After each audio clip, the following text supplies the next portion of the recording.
Es un cuento corto para día de hoy. El autor es el mismo con el que dejamos el mes pasado, Jorge Luis Borges, cuando hablamos de Borges y yo, ¿verdad? Este literato es argentino. Sabemos mucho y poco de él. Una persona acomodada económicamente, como la mayoría de los literatos, que tuvo la oportunidad de viajar por muchos países, conociendo a varios literatos, especialmente en Francia y en España, ¿no? Estudió en Suiza, en Ginebra, es ahí también donde él muere. Es un poeta, ensayista, vanguardista, cuando vimos lo que es el poema de Borges y yo. Pero esa influencia vanguardista la lleva a ser uno de los principales literatos en el boom, ¿ok? El movimiento literario del boom, que hay una pequeña diferencia ahí. Muere en Ginebra, como les digo, pero el inconveniente que él tiene y lo que tenemos que resaltar es su ceguera, ¿no? Que la tuvo desde muy pequeño y debido a un accidente en coche pues empeora y eso le quita ya la visión completamente. Sus obras fueron las últimas, como este cuento que vamos a leer, salud, dictados a su madre o a su asistente. Él ya no tuvo la oportunidad de escribirlas. Si hablamos del boom, estamos hablando de las siguientes características. En el boom lo que vamos a ver son autores de diferentes países latinoamericanos. Ojo, ¿ok? Esa es una de las principales características del boom. ¿Cuál es la diferencia con el movimiento literario de la generación del 98? La generación del 98 es un movimiento literario que solo implica autores españoles, ¿ok? Pero estos autores españoles hablan de quién? Hablan de su nación, de su patria, de su orgullo, que es solamente España, ¿vale? Pero empiezan y son parte también de la corriente vanguardista, acuérdense. Lo que hace diferente el boom ahora, no solamente son autores españoles, ¿ok? Son autores latinoamericanos, como lo dije, pero que traen todo ese nacionalismo, todo ese regionalismo de sus países, de sus patrias, ¿ok? A describir, como lo estoy poniendo ahí en la agenda, los aspectos políticos, los aspectos reales, los aspectos comunes que vienen dándose en sus lugares, en sus países, ¿ok?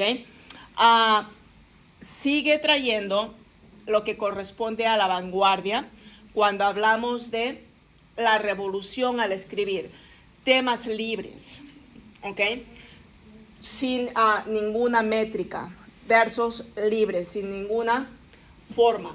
Todavía mantiene esa parte del vanguardismo y también la polifonía, que eso significa que tenemos un narrador omnisciente o también tenemos más de una voz, más de dos voces, ¿ok?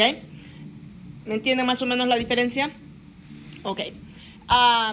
El nombre del boom, que es muy, muy curioso y quizás cómico, nace del hecho de juntarse este grupo de literatos de diferentes países, pero con la misma influencia, ¿ok? Se viene dando el mismo problema económico, el mismo problema social en sus países. En este caso, si hablamos de Jorge Luis Borges, estamos hablando de una situación muy crítica que se empezó a dar en el año de 1660, hasta el año 1670 y algo, que es más que todo político y económico que se da en Argentina con el gobierno de Perón, ¿ok? Un gobierno muy autoritario, un dictador, ¿ok? Que trajo muchas muertes, muchas desgracias. Y lógicamente, si estamos hablando de un país que está dictado, ¿ok? Los problemas económicos sociales también van a ser muy grandes. ¿Estamos? Ok, eso es más que todo por el contexto histórico que no definimos la otra vez, pero ahora ya les estoy dando y vamos a ir revisándolo, repasándolo todos estos días que vamos a seguir con más autores de el boom. El cuento para hoy es El Sur.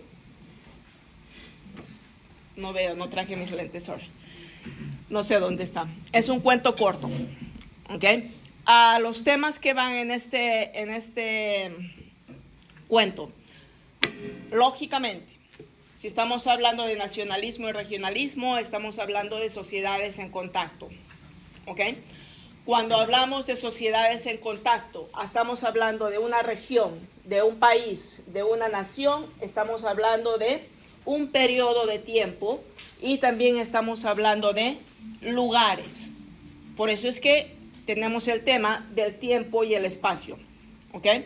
En un cuento vamos a tener un inicio de tiempo, un lugar al inicio y vamos a tener un final en el cual, si tenemos un inicio y un final, vemos el transcurso del tiempo, ¿no? De ahí que viene el recurso literario tiempo y espacio. Tenemos relación en el tiempo y el espacio, vamos a ver al individuo en su entorno, la trayectoria, todos los acontecimientos que pasan durante la narración del cuento y vemos un tiempo lineal y definido. Como creación literaria, uno de los temas, vemos el proceso creativo, cómo se desarrolla el cuento, ¿no? Cómo se desarrolla el cuento. Un cuento tiene varias fases. En eso vemos el proceso creativo. En las relaciones interpersonales vamos a ver las relaciones de poder, básicamente, que pueden ser económicas o pueden ser sociales. Hasta ahora seguimos viendo los problemas en las relaciones sociales. Dualidad del ser, cuando hablamos de la construcción de la realidad, ¿no? Generalmente este tipo de cuentos expresan un desdoblamiento. Quiere decir que es por el mismo autor que trata de describir algo que él ha vivido, ¿no es cierto? O, en todo caso, habla de una experiencia de alguien que es muy cercano o muy conocido al autor, ¿ok? Esa es la construcción de la realidad. Perfecto. Figuras retóricas o recursos literarios, que vemos muchos, ¿ok? Cuando hablamos de un cuento de Jorge Luis Borges, estamos hablando de un narrador omnisciente. Este recurso literario es muy importante, es una característica muy importante también, puede ser considerada hasta como característica.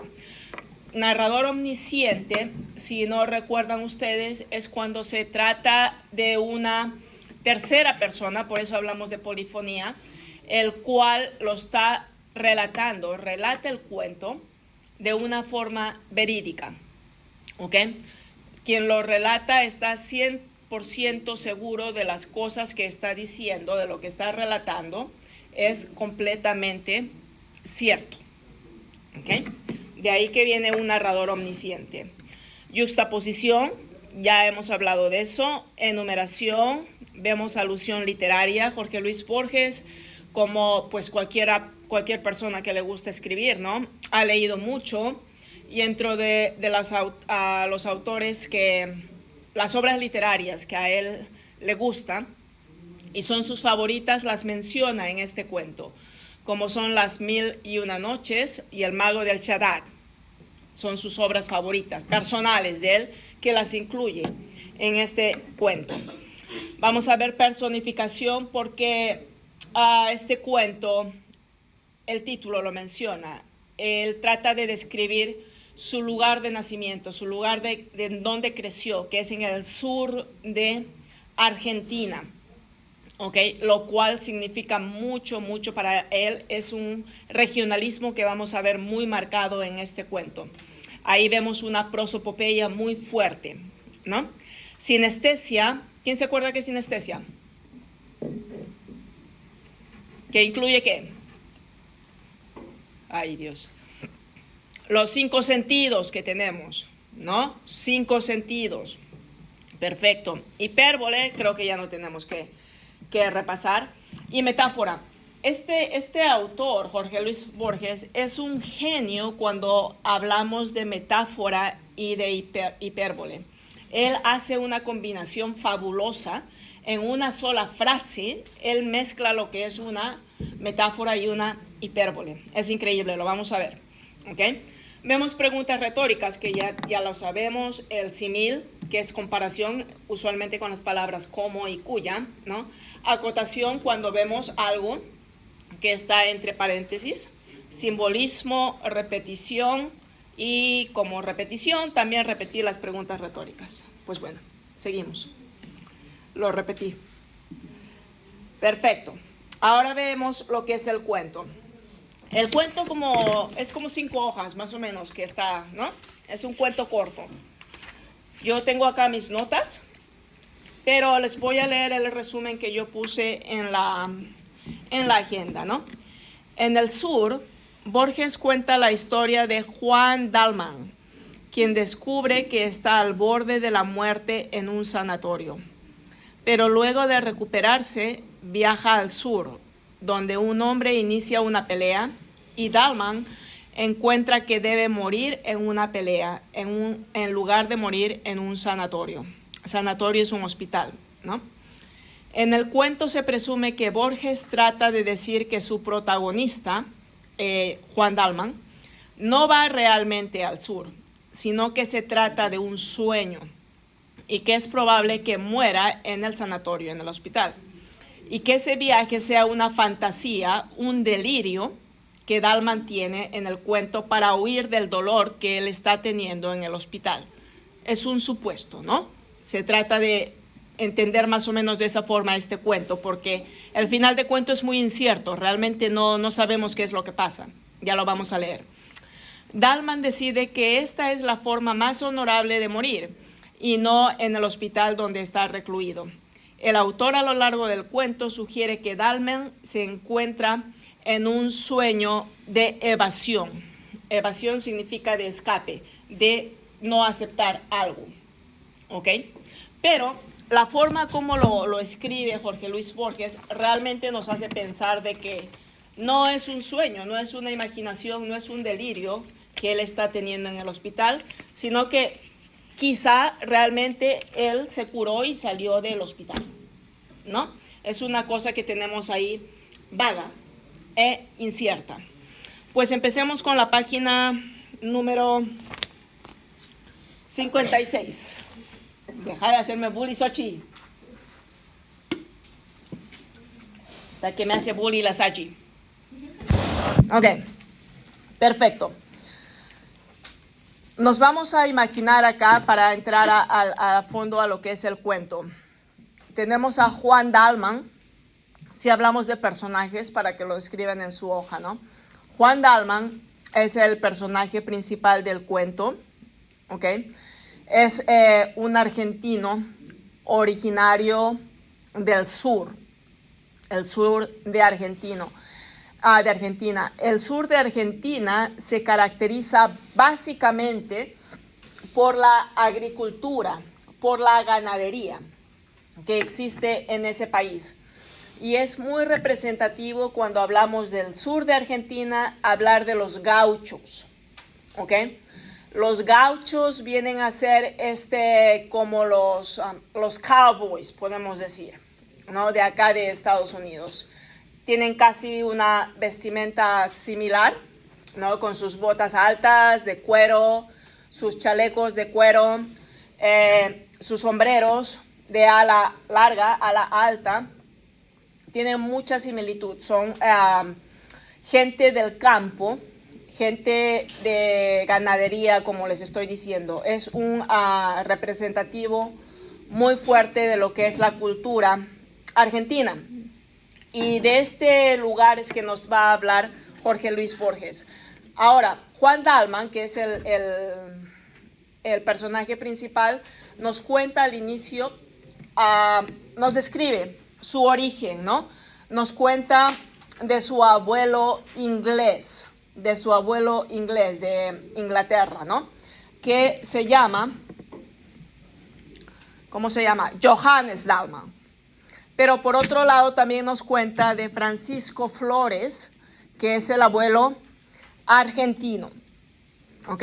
De esa forma empieza el cuento, describiendo su origen y nos hace entender más o menos una yuxtaposición en esa forma. Podemos ahí tener el primer recurso literario, ¿no? Cuando empieza el cuento describiendo su origen. Vemos la yuxtaposición, vemos la enumeración que hace Jorge Luis Borges al describir a su abuelo inglés y a su abuelo argentino.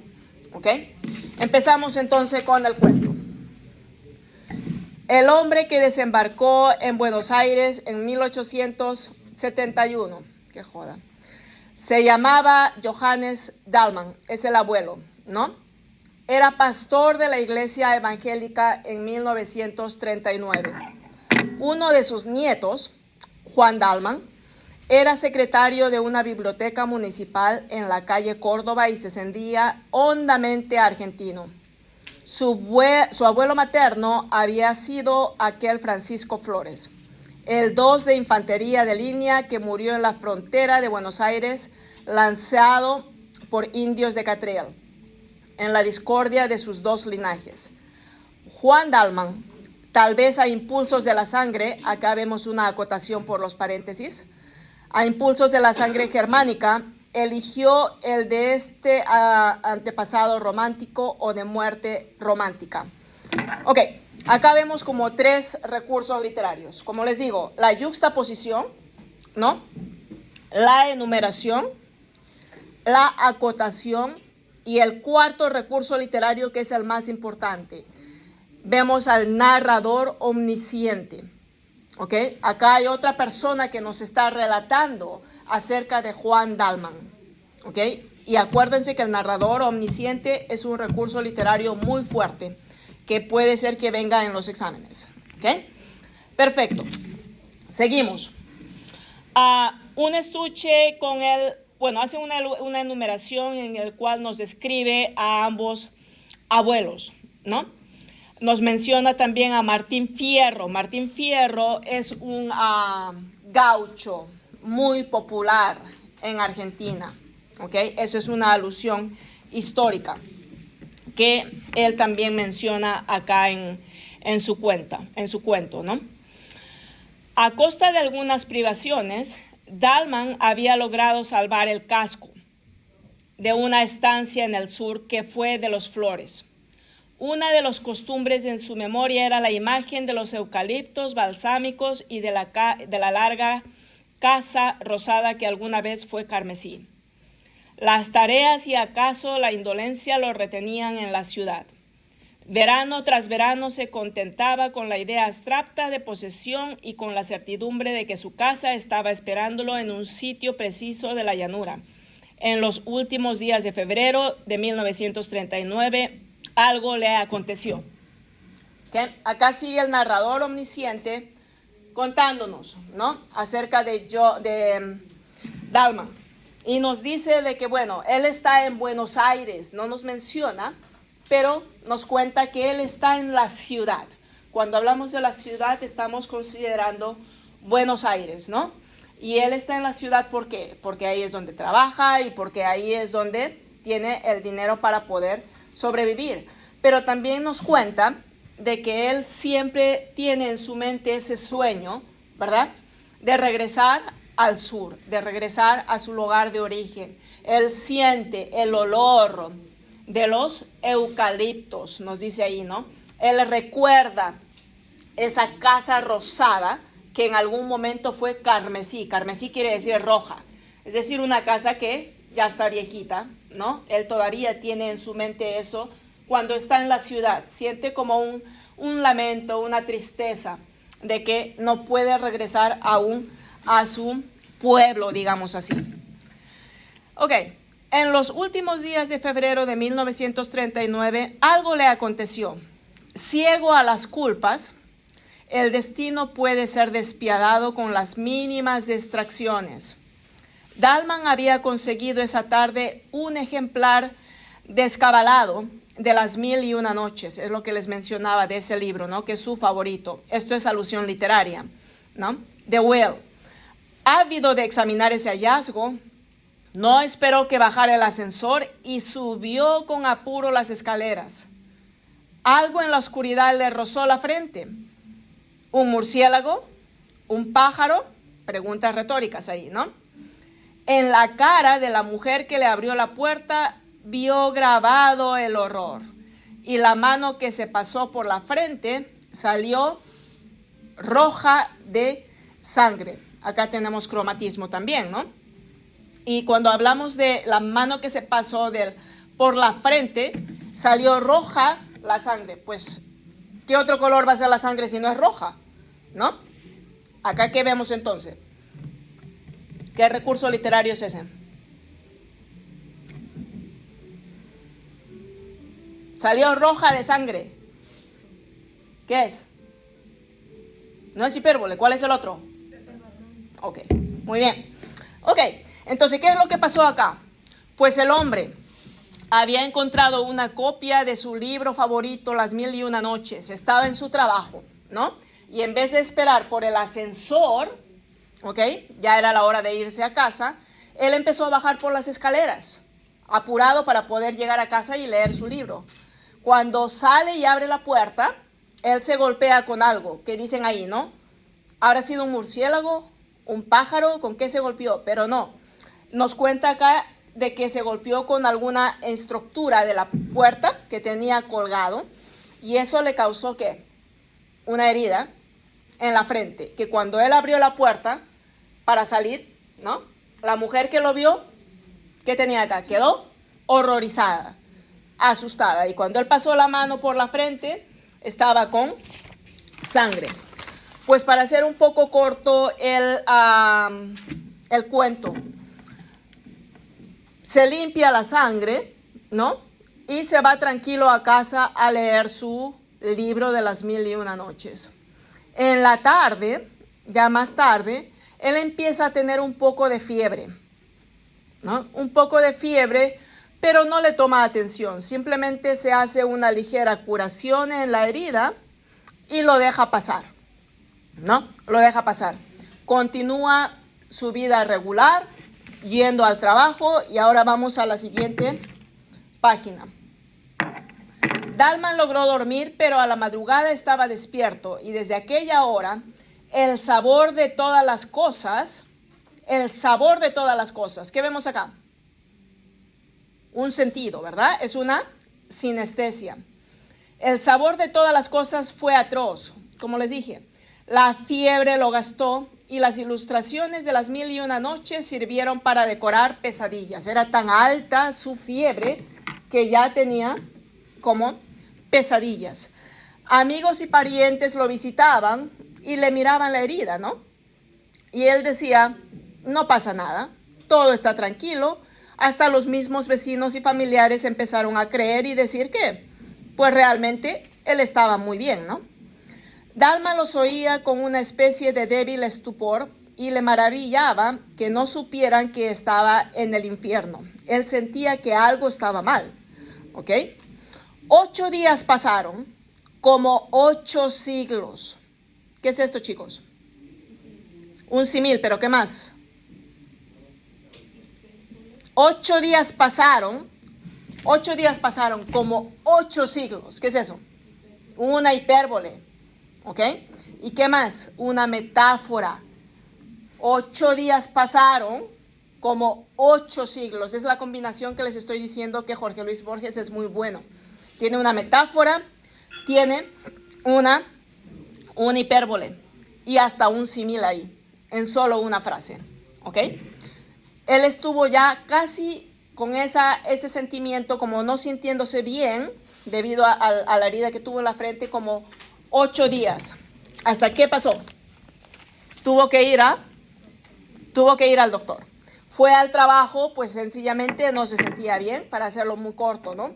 Una tarde, el médico habitual se presentó con un médico nuevo y lo condujeron a un sanatorio. En Argentina se dice sanatorio, es muy raro que se diga hospital, ¿ok? De la calle Ecuador, porque era indispensable sacarle una radiografía. Dalman, en el coche de plaza que los llevó, pensó que era una habitación que no fuera la suya. Podría al fin dormir. Se sintió feliz y conversador en cuanto llegó. Lo desvistieron, le raparon la cabeza, lo sujetaron con metales a una camilla, lo iluminaron hasta la ceguera y el vértigo, lo auscultaron y un hombre enmascarado le clavó una aguja en el brazo. ¿Qué vemos ahí? Enumeración, ¿no? Él describe ahí lo que pasó cuando llegó al hospital, ¿no? Hay una enumeración, pero también, si nos fijamos un poco, realmente eso no es lo que un doctor o una enfermera en el hospital te va a hacer. Pongámonos en el caso, ¿no? Tienes una herida en la cabeza, en la frente, visible, lógico, pero la exageración, creo yo, no le podemos llamar hipérbole acá. Lo que podemos ver acá, yo puedo decir que es un maltrato. Yo creo que ustedes también están de acuerdo, ¿no? Una exageración en la profesión, podemos decir así. El hombre está llegando y está diciendo, bueno, por fin estoy llegando al hospital, me siento feliz, voy a poder dormir tranquilo, porque estuvo con fiebre todos esos días, ¿no? Pero ¿qué es lo que pasa cuando él llega? ¿Qué es lo que pasa? Nada bonito, ¿no? Lo desvistieron, es decir, que él ni siquiera se desvistió. Lo desvistieron, ¿qué más? Le raparon la cabeza. ¿Saben lo que es rapar la cabeza, no? Bald, completely. ¿Qué más? Lo sujetaron a metales, es decir, que lo pusieron con grilletes en la camilla, solo para hacer una radiografía, chicos, porque eso era lo que tenía que hacerle, ¿no? Lo sujetaron con metales a una camilla, lo iluminaron, le pusieron la luz ahí, ¿no? Hasta que quede ciego y con vértigo. Tan fuerte era la luz que tenía hasta vértigo, ganas de vomitar y mareos. Y para rematar, ¿qué pasó? Y usa la palabra muy, yo siempre admiro la forma como lo escriben, ¿no? Le clavó una aguja en el brazo. El verbo clavó es muy fuerte cuando solamente te están, ¿qué? Inyectando sería la palabra correcta, médica, ¿no? Pero ese clavó significa ¿qué? Que fue con torpeza, rudeza y dolor, ocasionó dolor, ¿no? Esta simbología la vamos a ver al final de del cuento, ¿ok? Pues bueno, después de toda esta enumeración, ¿qué es lo que pasa? Se despertó con náuseas, vendado en una celda que tenía algo de pozo. Se dice celda porque lo tenían amarrado, acuérdense, ¿no? Y en los días y noches que siguieron a la operación, pudo entender que apenas había estado hasta entonces en un arrabal del infierno. Pues bueno, para hacerlo corto, y ya nos vamos un poquito a la siguiente página, el hombre termina en una cirugía, ¿ok? En una cirugía porque lo que él tuvo es una septicemia. ¿Saben lo que es una septicemia? Cuando ya es una infección tan grande que afecta a todo tu cuerpo. Ya es una infección que va en la sangre. Y de una septicemia, solamente por una herida que no fue curada y no está cerrada, puedes morir. Porque ya es una infección general en tu cuerpo. ¿Ok? Eso fue el problema que él tenía. Los doctores le dicen pues que va a tener que estar varios días en el hospital, es decir, sufriendo todo ese trato tan bonito que le tienen, ¿no? Porque simplemente él ha estado al borde de la muerte por irresponsable, ¿no? Literalmente le dicen así. Es un irresponsable que ha dejado pasar tantos días con una infección que se le ha generalizado en todo el cuerpo y que es un milagro literalmente que esté vivo. Y por esa irresponsabilidad se tiene que quedar, tiene que dejar de trabajar, ¿verdad? Y no se sabe por cuánto tiempo y si va a poder recuperarse. Entonces, ¿qué es lo que pasa con Juan? Se deprime completamente porque se ve encarcelado en su camilla, sin poder hacer nada, aguantando todo ese maltrato, ¿ok? Y sin saber cuándo va a poder salir del sanatorio. Ok, continuamos entonces. La última parte que marqué acá, ¿no? Es en la línea número 26, si ven ahí.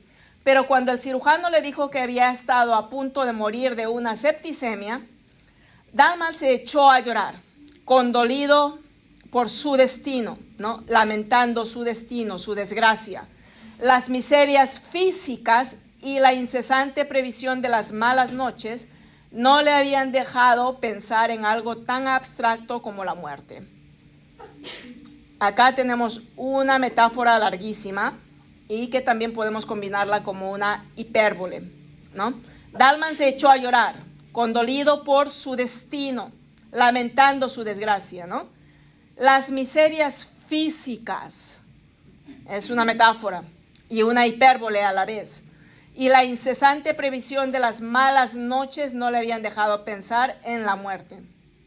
Otro día le dijo el cirujano que estaba reponiéndose y que muy pronto podría ir a su casa, a la estancia. Increíblemente el día prometido llegó. A la realidad le gustan las simetrías y los leves anacronismos, ¿no? Acá viene nuevamente el narrador omnisciente. Dalman había llegado al sanatorio en un coche de plaza. Siguiente. Ahora, un coche de plaza lo llevaba a Constitución, que es una de las calles principales en Buenos Aires, ¿no? La primera frescura del otoño después de la opresión del verano. Es decir, que estuvo toda una estación ahí, desde el otoño al verano. ¿Cuántos meses? Desde el otoño hasta el verano. Desde el otoño viene el invierno viene la primavera y después el verano. ¿Ok? Todo ese periodo estuvo en el sanatorio, en el hospital. Pues bueno, después de la opresión del verano, era como un símbolo natural de su destino, desconocido de la muerte. Acá vemos un símil. Pues bueno, él regresa a su casa, está en la ciudad de Buenos Aires, pero ya no tiene trabajo. ¿Y qué es lo que él decide hacer entonces? Ya que no tiene trabajo, él dice, pues me voy ¿a dónde? A mi tierra. Voy a cortar varios párrafos de ahí, ¿no? Porque no nos va a dar la hora. Me voy a mi tierra, no tengo trabajo. ¿Me voy a dónde? Al sur. Va y compra un ticket para irse al sur en esa época en tren.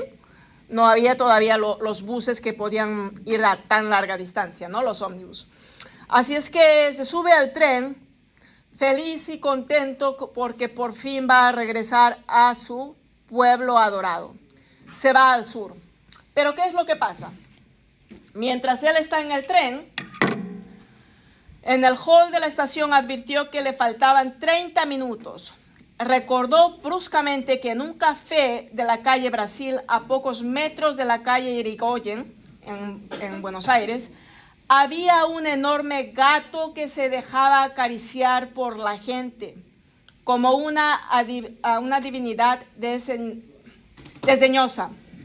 Entró y ahí estaba el gato dormido.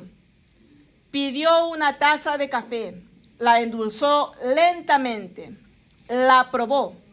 Ese placer le había sido vedado en la clínica, no tomaba café hace mucho. Y pensó mientras alisaba el negro pelaje del gato que aquel contacto era ilusorio y que estaban separados como por un cristal, porque el hombre vive en el tiempo, en la sucesión, y el mágico animal en la actualidad, en la eternidad del instante. Y acá viene la confusión, ¿no? Acá viene la confusión. No podemos saber exactamente si Dalman está delirando en el hospital, está delirando que está en la estación del tren, esperando por su tren, pero se acordó que había una cafetería, ¿no? Por ahí, y él siempre veía un gato negro gordo, al cual le veía que la gente le gustaba ir y acariciarlo, ¿no? El gato viene a ser un simbolismo muy fuerte en este cuento, que viene a ser la simbolización de Dalman, ¿ok? Dalman se refleja en ese gato, dormido, estático, sin ningún interés por nada, solo estar echado y acostado sin ningún interés. Entonces acá vemos como una ilusión fantástica, como que Dalman está yendo a esa cafetería, se sirve el café, que implica, ok, estoy probando el café nuevamente después de tanto tiempo. Ese es un simbolismo que significa me estoy yendo a mi pueblo, ok. Estoy acariciando al gato, soy yo que estoy tranquilo, que estoy bien, que estoy feliz como estoy, ok. Y probando el café y esa dulzura del café que vine a hacer, tratando de volver a vivir, ¿ok? Tratando de volver a vivir, a tratar de entender lo que es la vida.